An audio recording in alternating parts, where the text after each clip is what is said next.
YouTube, it's your boy Mopar Breezy. We back with another video today. As you can see from the title, we are getting the exhaust done on the Scat Pack, okay? This is a 392 6.4 liter V8. All right, so hopefully it sounds real good. We're out here in Madison, Wisconsin. I'm over at Mex Mufflers.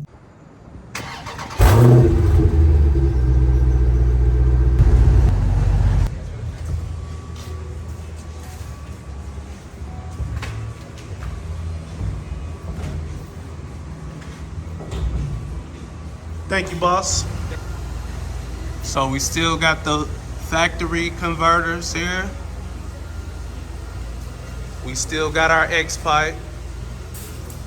Now what we did take off, what we take off, bro?